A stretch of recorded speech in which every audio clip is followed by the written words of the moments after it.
প্রিয় শিক্ষার্থীরা, আসসালামু আলাইকুম। আশা করছি তোমরা যে যেখানে আছো ভালো আছো। আজকের অনলাইন শ্রেণী কার্যক্রমে তোমাদের স্বাগত জানাচ্ছি। আমি মোহাম্মদ মুস্তাফিজুর রহমান, সহকারী অধ্যাপক ব্যবস্থাপনা। আজকে আমরা আলোচনা করব ব্যবসায় সংগঠন ও ব্যবস্থাপনা প্রথম পত্র, যৌথ মূলধনী ব্যবসায়, অধ্যায় 5 এর কোম্পানি সংগঠনের শ্রেণীবিভাগ। আজকের আলোচনা থেকে তোমরা কোম্পানি সংগঠনের শ্রেণীবিভাগ বর্ণনা করতে পারবে বা ব্যাখ্যা করতে পারবে। আমি আজকের মূল আলোচনায় যাওয়ার আগে তোমাদের একটা বিষয় একটু বলতে চাই।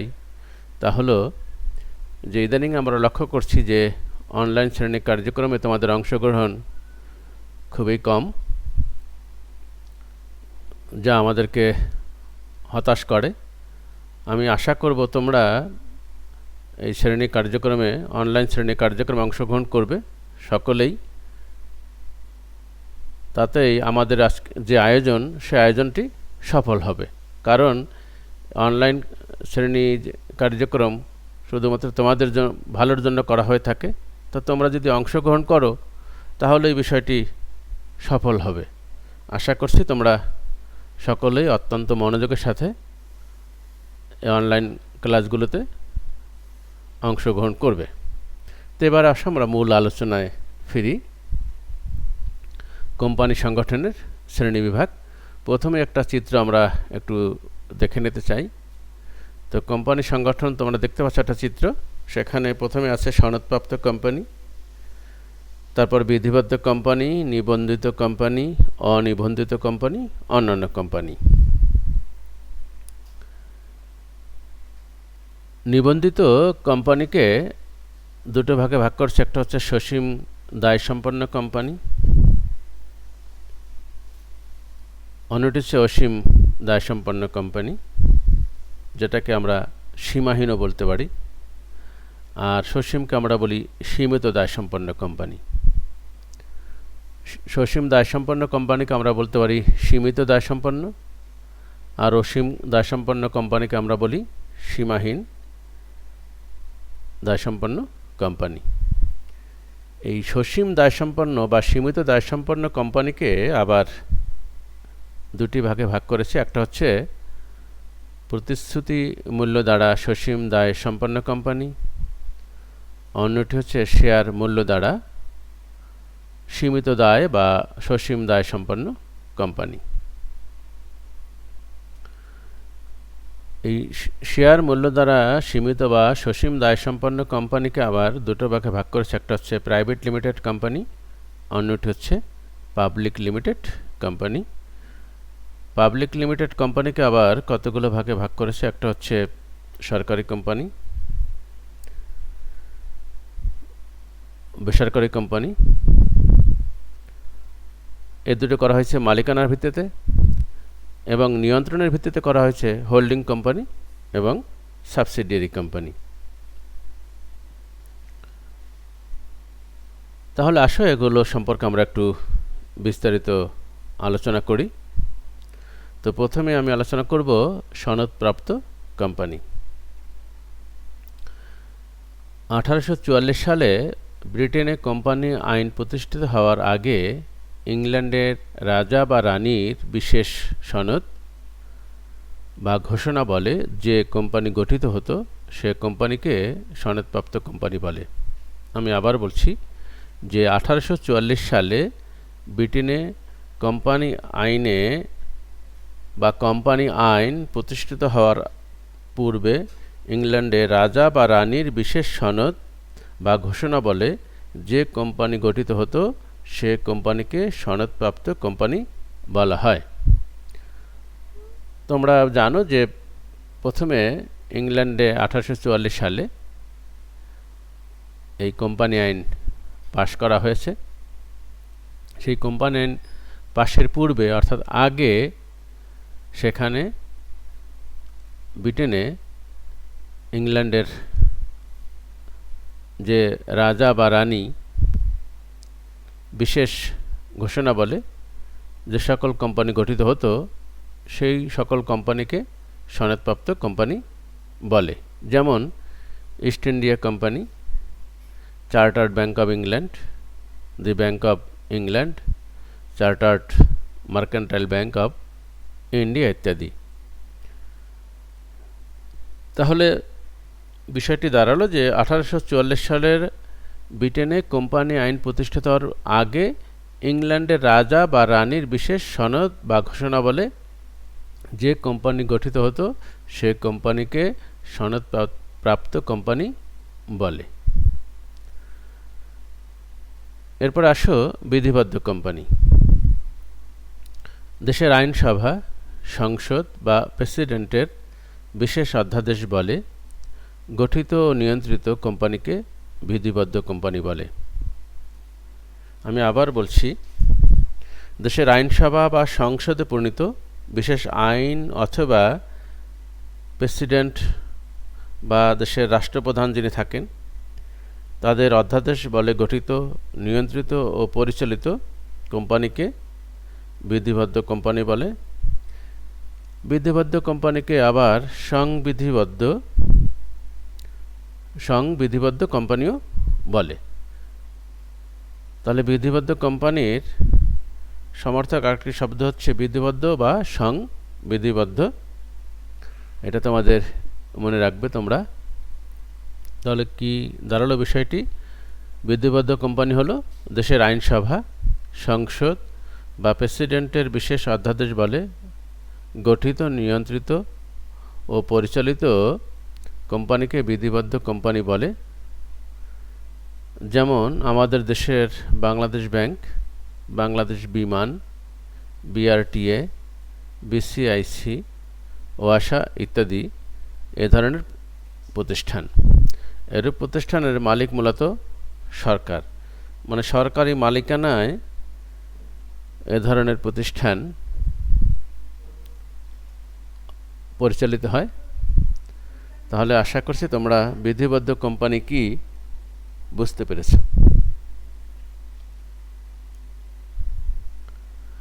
এখন যদি তোমাদের একটি প্রশ্ন করা হয় যে মিস্টার রহমান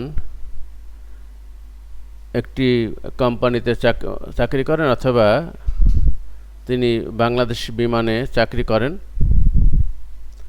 এখন যদি তোমাদের প্রশ্ন করা হয় যে মিস্টার রহমান কোন ধরনের প্রতিষ্ঠানে চাকরি করেন, তখন তোমাদের উত্তর হবে বিধিবদ্ধ কোম্পানিতে। এবারে আসো আমরা আলোচনা করি নিবন্ধিত কোম্পানি। যে সকল কোম্পানি দেশে বহাল কোম্পানি আইন অনুযায়ী গঠিত ও কোম্পানি নিবন্ধক কর্তৃক নিবন্ধিত হয় তাকে নিবন্ধিত কোম্পানি বলে। আমি আবার বলছি, যে সকল কোম্পানি দেশে বহাল কোম্পানি আইন অনুযায়ী, মানে কোম্পানি যে বিদ্যমান যে কোম্পানি আইন আছে সেই কোম্পানি আইন মোতাবেক গঠিত ও কোম্পানি নিবন্ধক কর্তৃক নিবন্ধিত হয় তাকে নিবন্ধিত কোম্পানি বলে। কোম্পানি বলতে সাধারণত এরূপ কোম্পানিকে বোঝায়। আবার দায়ের ভিত্তিতে এই ধরনের কোম্পানিকে দুই ভাগে ভাগ করা হয়েছে। এক হচ্ছে অসীম দায়সম্পন্ন কোম্পানি, দুই হচ্ছে সসীম দায়সম্পন্ন কোম্পানি। তো অসীম দায়সম্পন্ন কোম্পানি হচ্ছে যে নিবন্ধিত কোম্পানির শেয়ার হোল্ডারদের দায় সীমাহীন থাকে বা অসীম থাকে তাকে অসীম দায়সম্পন্ন কোম্পানি বলে। তোমরা মনে রাখবে এ ধরনের কোম্পানি আমাদের দেশে নাই বা দেখা যায় না। আমাদের দেশে এই অসীম দায় বা সীমাহীন দায় সম্পন্ন কোম্পানির দেখা যায় না। সসীম দায় সম্পন্ন কোম্পানি হচ্ছে যে কোম্পানির শেয়ার হোল্ডারদের দায় সীমাবদ্ধ থাকে তাকে সসীম দায়সম্পন্ন কোম্পানি বলে। আমি আবার বলছি, যে কোম্পানির শেয়ার হোল্ডারদের দায় সীমাবদ্ধ থাকে বা সীমিত থাকে তাকে সসীম দায়সম্পন্ন কোম্পানি বলে। অর্থাৎ যে কোম্পানির শেয়ারহোল্ডারদের দায় অসীম নয়, তার শেয়ার দ্বারা সীমিত, এরূপ দায়সম্পন্ন কোম্পানিকে আমরা বলি সসীম দায়সম্পন্ন কোম্পানি। এই সসীম দায়সম্পন্ন কোম্পানিকে আবার দুটি ভাগে ভাগ করা হয়েছে। একটি হচ্ছে প্রতিশ্রুতি দ্বারা দায় সীমাবদ্ধ কোম্পানি, অন্যটি হচ্ছে শেয়ার মূল্য দ্বারা সীমিত দায় কোম্পানি। তো প্রথমে দেখো প্রতিশ্রুতি দ্বারা দায় সীমাবদ্ধ কোম্পানি। এ ধরনের কোম্পানির শেয়ারহোল্ডারদের দায় তাদের ক্রয়কৃত শেয়ারের পরিমাণ অনুসারে প্রতিশ্রুতি মূল্যের দ্বারা সীমাবদ্ধ থাকে। তাহলে আমরা বলতে পারি যে কোম্পানির সদস্যগণ তাদের কেনা শেয়ারের আঙ্কিক মূল্য ছাড়াও কোম্পানির অবসায়নকালে কোম্পানির দেনা নির্দিষ্ট অঙ্কের দায় বহন করার প্রতিশ্রুতি দেয়, তাকে আমরা বলি প্রতিশ্রুতি বা গ্যারান্টি দ্বারা সীমিত দায় কোম্পানি। তবে আমাদের দেশে বা বর্তমানে এ ধরনের কোম্পানির অস্তিত্ব লক্ষ্য করা যায় না বা অস্তিত্ব নাই। এরপর হচ্ছে শেয়ার মূল্য দ্বারা দায় সীমাবদ্ধ কোম্পানি। তো যে কোম্পানির শেয়ারহোল্ডারদের দায় তাদের ক্রয়কৃত শেয়ারের আঙ্কিক মূল্য, যেটাকে আমরা বলি ফেস ভ্যালু, দ্বারা সীমাবদ্ধ থাকে, তাকে শেয়ার মূল্য দ্বারা দায় সীমাবদ্ধ কোম্পানি বলে। সাধারণত নিবন্ধিত কোম্পানি বলতে এ ধরনের কোম্পানিকে বোঝায়।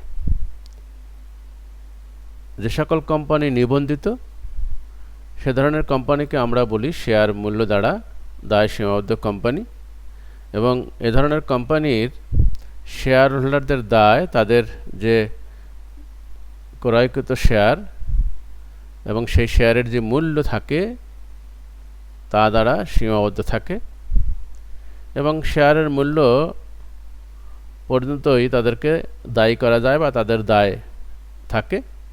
এই জন্য এদেরকে বলা হয় শেয়ার মূল্য দ্বারা দায় সীমাবদ্ধ কোম্পানি। তবে এ ধরনের কোম্পানির নামের শেষে লিমিটেড বা সংক্ষেপে লয়ের শিকার শব্দটি কিন্তু লিখতে হয়। ইংরেজিতে লেখে সংক্ষেপে এলটিডি লিখে এটা ডট দিতে হয় বা স্টপ দিতে হয়, অর্থাৎ লিমিটেড শব্দটি ব্যবহার করা বাধ্যতামূলক, মানে লিমিটেড শব্দ কথাটি ব্যবহার করতে হয়। এই শেয়ার মূল্য দ্বারা সীমাবদ্ধ দায় কোম্পানিকে আবার দুই ভাগে ভাগ করছে। একটা হচ্ছে প্রাইভেট লিমিটেড কোম্পানি, অন্যটি হচ্ছে পাবলিক লিমিটেড কোম্পানি।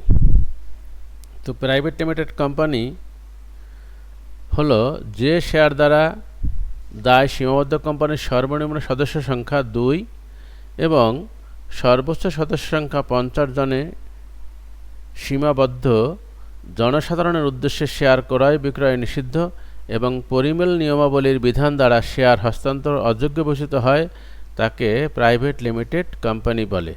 তাহলে প্রাইভেট লিমিটেড কোম্পানি কাকে বলে? এ ধরনের কোম্পানির সদস্য সংখ্যা হচ্ছে সর্বনিম্ন 2 এবং সর্বোচ্চ সদস্য সংখ্যা হচ্ছে 50 জন। তারা জনসাধারণের উদ্দেশ্যে শেয়ার ক্রয় বিক্রয় করতে পারে না এবং এই পরিমেল নিয়মাবলীর বিধান দ্বারা শেয়ার তারা হস্তান্তর করতে পারে না। এই ধরনের যে কোম্পানি তাকে আমরা বলি প্রাইভেট লিমিটেড কোম্পানি। তাহলে বিষয়টি দাঁড়ালো যে এই প্রাইভেট লিমিটেড কোম্পানি জনসাধারণ উদ্দেশ্যে শেয়ার বিক্রয়ের জন্য বা শেয়ার কিনতে আমন্ত্রণ জানাতে পারে না। এছাড়া এই কোম্পানির শেয়ার অবাধে হস্তান্তরযোগ্য নয়।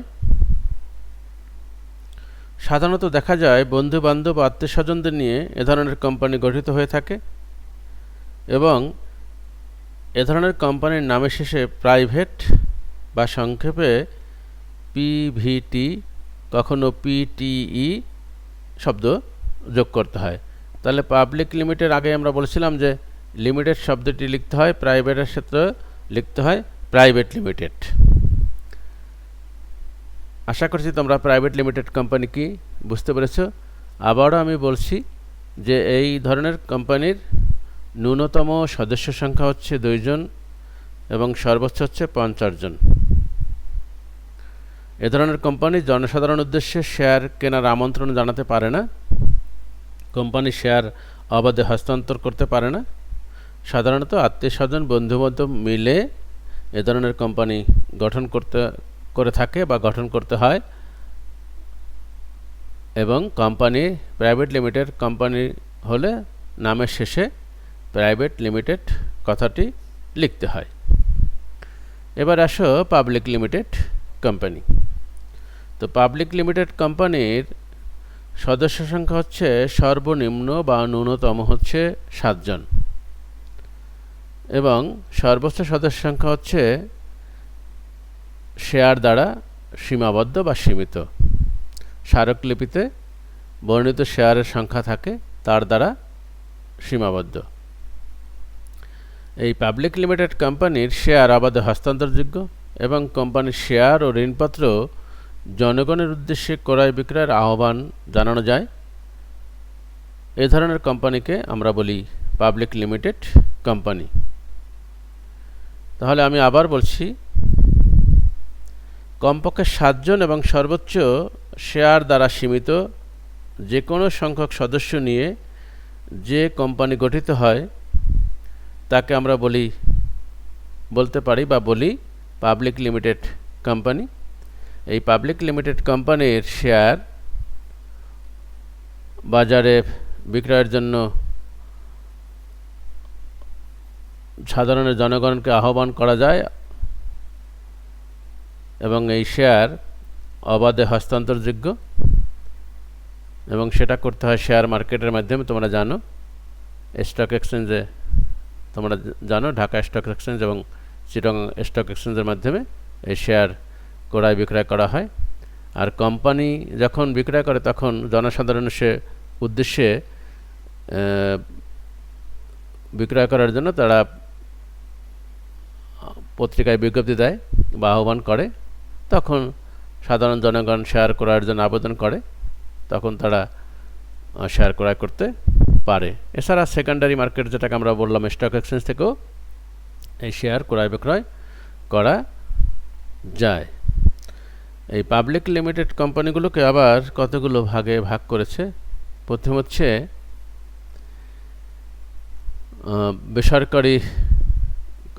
সরকারি কোম্পানি, বেসরকারি কোম্পানি, হোল্ডিং কোম্পানি এবং সাবসিডিয়ারি কোম্পানি।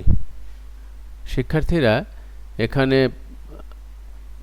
সরকারি কোম্পানি কথাটি লেখা হয়নি, উপরে লেখার সময় তোমরা বেসরকারি 2 বার লেখা হয়েছে। তোমরা একটা সরকারি কোম্পানি হবে, অন্যটি বেসরকারি কোম্পানি, কিন্তু বিবরণে বা ব্যাখ্যা দেওয়ার সময় ঠিক আছে। তো প্রথম হচ্ছে, আমি আবার বলছি, পাবলিক লিমিটেড কোম্পানিগুলো হচ্ছে সরকারি কোম্পানি, বেসরকারি কোম্পানি, হোল্ডিং কোম্পানি এবং সাবসিডিয়ারি কোম্পানি। সরকারি কোম্পানি হচ্ছে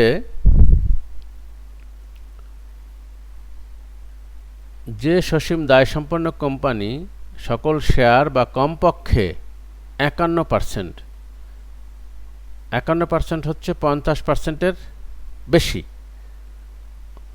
তাহলে কমপক্ষে 51% অথবা 50%-এর অধিক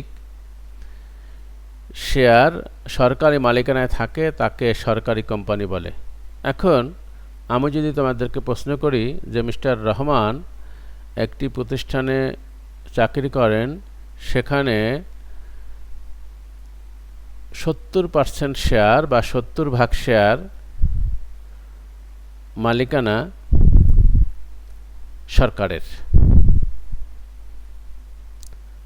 তাহলে তোমাকে যদি প্রশ্ন করা হয় এটি কোন ধরনের কোম্পানি, তখন তুমি বলবে সরকারি কোম্পানি।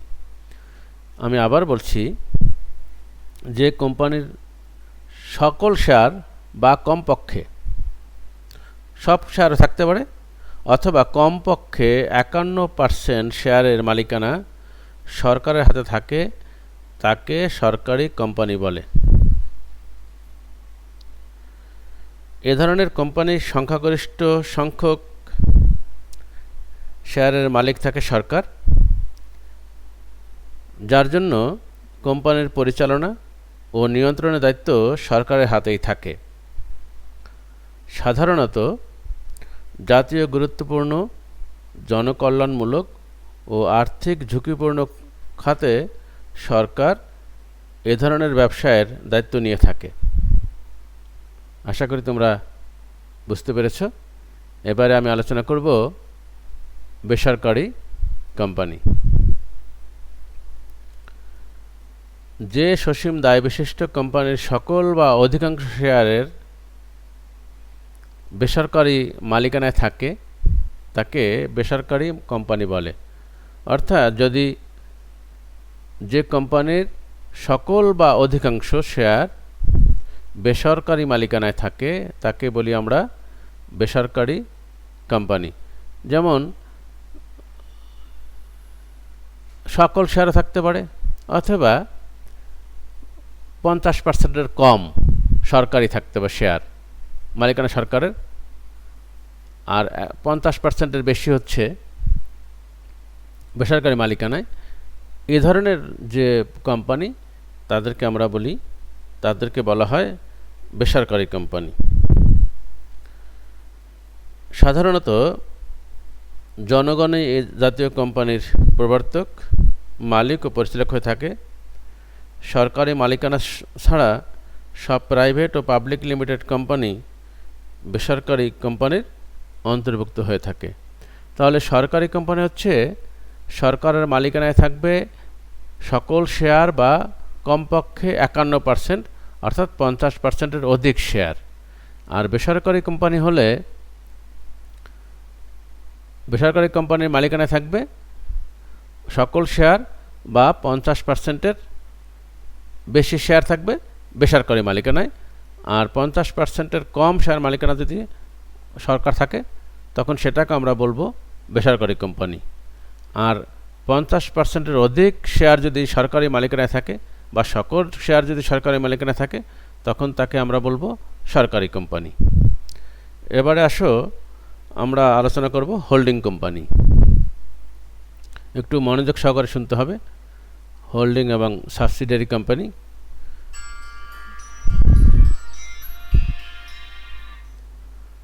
যদি কোনো কোম্পানি অন্য কোনো কোম্পানির 50% এর বেশি শেয়ারের মালিক হয় বা মোট ভোটদান ক্ষমতার 50% এর অতিরিক্ত ভোটদান ক্ষমতা ভোগ করে অথবা প্রত্যক্ষ বা পরোক্ষভাবে অধিকাংশ পরিচালক নিয়োগ করার ক্ষমতার অধিকারী হয়, তবে ওই কোম্পানিকে নিয়ন্ত্রণকারী বা হোল্ডিং কোম্পানি বলে।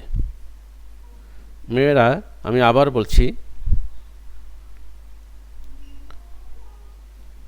যে কোম্পানি অন্য এক বা একাধিক কোম্পানির সব শেয়ার, যে কোম্পানি অন্য এক বা একাধিক কোম্পানির সব শেয়ার অথবা অধিকাংশ বা 50%-এর বেশি শেয়ার কেনে তার পরিচালনা ও নিয়ন্ত্রণের অধিকার লাভ করে তাকে আমরা বলি হোল্ডিং কোম্পানি বা নিয়ন্ত্রণকারী কোম্পানি। এটাকে বলা হয় আবার ধারক কোম্পানিও বলি আমরা। তাহলে কি দাঁড়ালো?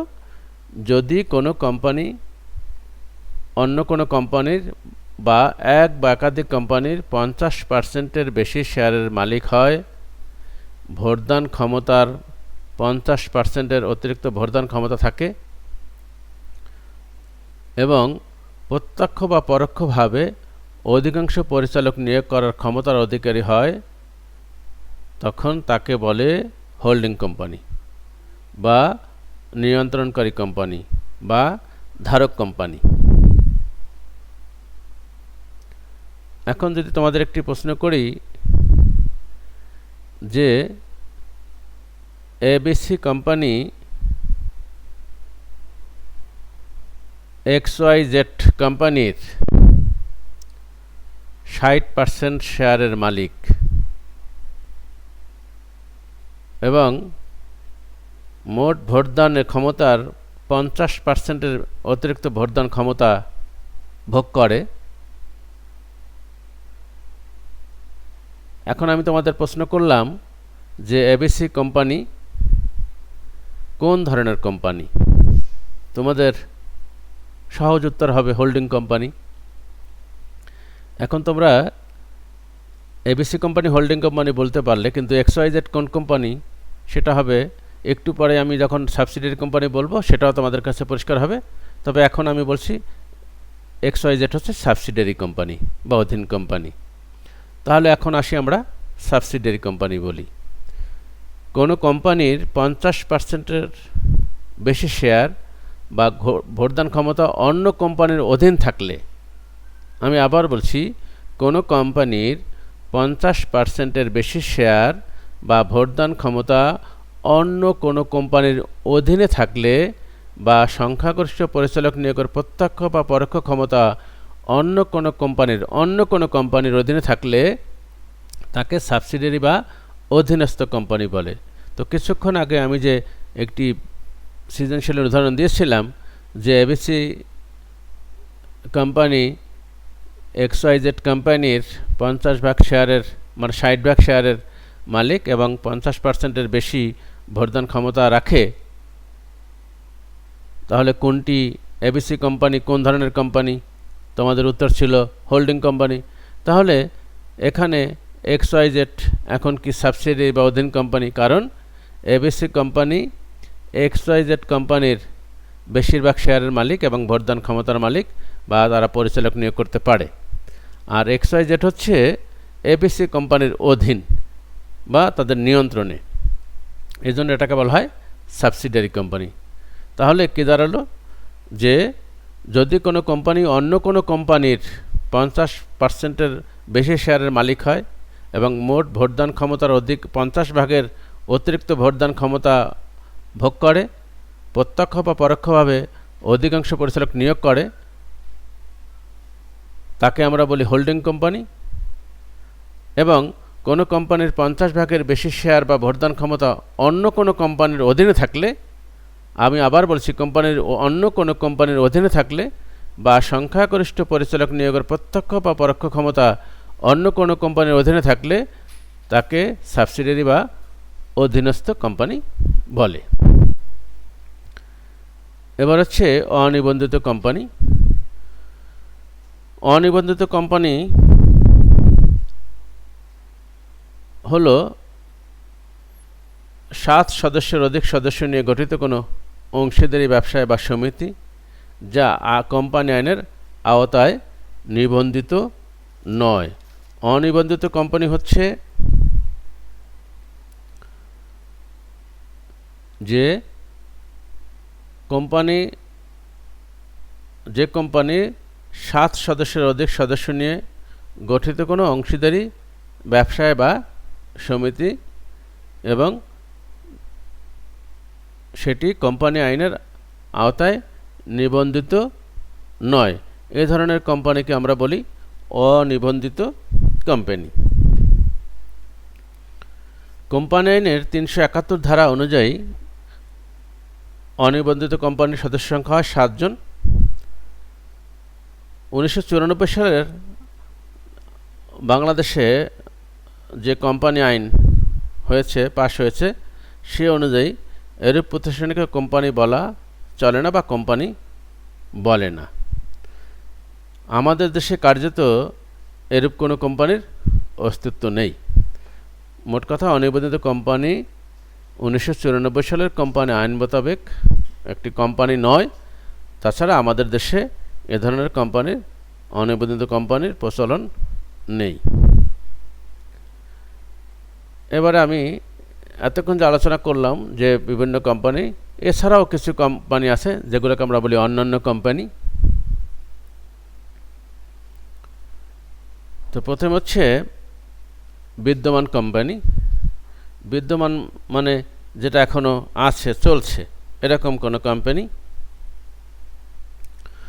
তো বলছে 1994 সালের কোম্পানি আইনের 2-1 ধারা অনুযায়ী বিদ্যমান কোম্পানি বলতে এই আইন প্রবর্তনের পূর্বে যে কোনো সময় বলবৎ কোম্পানি সংক্রান্ত কোনো আইনের অধীনে গঠিত ও নিবন্ধিত কোম্পানিকে বোঝায়, যা উক্ত আইন প্রবর্তনের পরেও বিদ্যমান আছে। অর্থাৎ এই কোম্পানি আইন প্রবর্তিত হওয়ার আগে বিদ্যমান কোম্পানি আইনের আওতায় কোনো কোম্পানি গঠিত ও নিবন্ধিত হয়ে বর্তমানে চালু থাকলে তাকে বলি আমরা বিদ্যমান কোম্পানি। আমি তো আর একটু স্পষ্ট করে বলি, মনে করো আমাদের দেশে 1994 সালে কোম্পানি আইন পাশ করে। এর আগে কিন্তু 1913 সালের যে ইন্ডিয়ান অ্যাক্ট ছিল সেটা কিন্তু আমাদের দেশে প্রচলিত ছিল। তারপরে আমরা 1994 সালে বাংলাদেশে কোম্পানি আইন পাশ হয়। এখন 1913 সালের কোনো কোম্পানি আইনের যদি কোনো কোম্পানি গঠিত পরিচালিত হয়ে থাকে এবং তারা এখনও সে কোম্পানির পরিচালনা করে থাকে, তাহলে এই ধরনের যে কোম্পানি 1913 সালের কোম্পানি আইন মোতাবেক যে গঠিত পরিচালিত হয়েছিল সে ধরনের কোম্পানি এখনও যদি চালু থাকে এবং সেই কোম্পানিকে আমরা বলি বিদ্যমান কোম্পানি। আশা করি তোমরা বুঝতে পেরেছ। আমি যদি একটা উদাহরণ দিয়ে বোঝাই যে এবিসি কোম্পানিটি 1913 সালের কোম্পানি আইন মোতাবেক গঠিত ও পরিচালিত হয়ে থাকে। এখন তোমাকে যদি প্রশ্ন করা হয় যে এটি কোন ধরনের কোম্পানি, তখন তোমরা বলবা বিদ্যমান কোম্পানি। বিদ্যমান, এখানে একটি আকারটা বেশি পড়েছে, বিদ্যমান হয়ে গেছে, তোমরা বানানটি সংশোধন করে নেবে। কথাটি হবে বিদ্যমান কোম্পানি। এরপর হচ্ছে বিদেশি কোম্পানি। কোম্পানি আইন অনুযায়ী কোনো কোম্পানি দেশের বাইরে গঠিত ও নিবন্ধিত হয়ে বাংলাদেশে ব্যবসায়ের জন্য কোম্পানি সংক্রান্ত দলিলপত্র পুনরায় এদেশের নিবন্ধকের নিকট দাখিল করে নিবন্ধন লাভ করলে তাকে বিদেশি কোম্পানি বলে। আমি আবার বলছি, কোনো কোম্পানি যখন কোম্পানি আইন অনুযায়ী দেশের বাইরে গঠিত ও নিবন্ধিত হয়, অন্য কোনো দেশে হয়, সেই কোম্পানি যখন বাংলাদেশে ব্যবসার জন্য কোম্পানি সংক্রান্ত দলিলপত্র আবার আমাদের দেশের নিবন্ধকের নিকট দাখিল করে নিবন্ধন লাভ করলে তাকে আমরা বলি বিদেশি কোম্পানি। যেমন American life insurance company limited, ইউনিকল ইত্যাদি। এরপর হচ্ছে মুনাফাবিহীন কোম্পানি বা অব্যবসায়ী সংস্থা। মুনাফাবিহীন মানে লাভ করে না, মুনাফা করে না। যদি কোনো সমিতি বা সংঘ দেশের ব্যবসা বাণিজ্য, কলা, বিজ্ঞান, ধর্ম বা দাতব্য প্রতিষ্ঠানের উন্নতির উদ্দেশ্যে প্রতিষ্ঠিত হয় এবং অর্জিত মুনাফা শেয়ার মালিকদের মধ্যে বন্টন না করে উদ্দেশ্য অর্জনের কাজেই ব্যবহৃত হয়, তবে সরকার বা উক্ত প্রতিষ্ঠানকে সীমাবদ্ধ দায়সম্পন্ন কোম্পানি হিসাবে নিবন্ধনের নির্দেশ দিতে পারে। অর্থাৎ মুনাফাবিহীন কোম্পানি হচ্ছে যে কোম্পানি কোনো দেশের ব্যবসা বাণিজ্যে, কলা, বিজ্ঞান, ধর্ম বা দাতব্য প্রতিষ্ঠানের উন্নতির উদ্দেশ্যে প্রতিষ্ঠিত হয় এবং তারা যে মুনাফা অর্জন করে সেটা তাদের শেয়ার মালিকদের মধ্যে বন্টন করে না, তাদের উদ্দেশ্য অর্জনের জন্য সেটা ব্যবহৃত হয়। এ ধরনের প্রতিষ্ঠানের সরকার সীমাবদ্ধ দায়সম্পন্ন কোম্পানি হিসেবে নিবন্ধনের নির্দেশ দিতে পারে। এ ধরনের কোম্পানিকে মুনাফাবিহীন কোম্পানি বা অব্যবসায়ী সংস্থা বলে। আমাদের দেশে অনেক এনজিও আছে, দাতব্য সংস্থা আছে, ট্রাস্ট আছে, সেগুলো এই অব্যবসায়ী সংস্থা অথবা মুনাফাবিহীন কোম্পানি হিসাবে পরিচিত। বহুজাতিক কোম্পানি।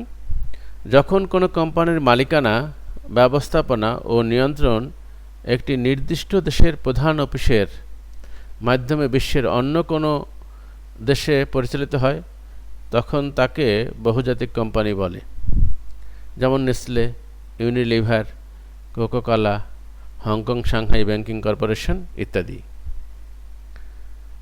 বিশেষ কোম্পানি: যেসব কোম্পানি দেশের প্রচলিত কোম্পানি আইনের নিবন্ধিত হয়ে অন্য কোনো বিশেষ আইন অনুযায়ী পরিচালিত ও নিয়ন্ত্রিত হয়। আমি আবার বলছি, যেসব কোম্পানি দেশের প্রচলিত কোম্পানি আইনে নিবন্ধিত হয়েও অন্য কোনো বিশেষ আইন অনুযায়ী পরিচালিত ও নিয়ন্ত্রিত হয় তাকে বিশেষ কোম্পানি বলে।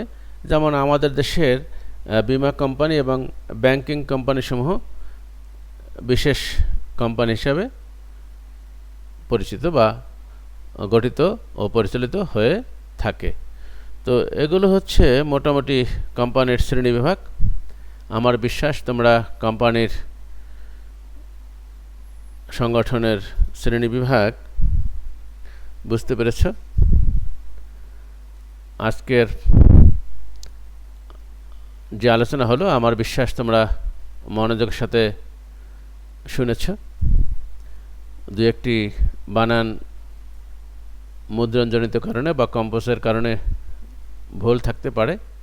আমার বিশ্বাস তোমরা সেগুলো শুধরে নিতে পারবে। আমি তোমাদের একটা বিষয় বলতে চাই যে বিশেষ করে বানান এবং বাক্যগুলো তোমরা যাতে সঠিক হয়, যাতে ভুল না হয় সেদিকে খেয়াল রাখবে, যে শব্দগুলো যেন ভুল না হয় সেদিকে তোমরা চর্চা করবে। তাহলে ভবিষ্যতে তোমরা যখন কোনো কিছু লিখবে তখন তোমাদের জন্য ভালো হবে। আজকের অনলাইন শ্রেণী কার্যক্রমে অংশগ্রহণের জন্য তোমাদের আবারও ধন্যবাদ জানাচ্ছি। আল্লাহ হাফেজ।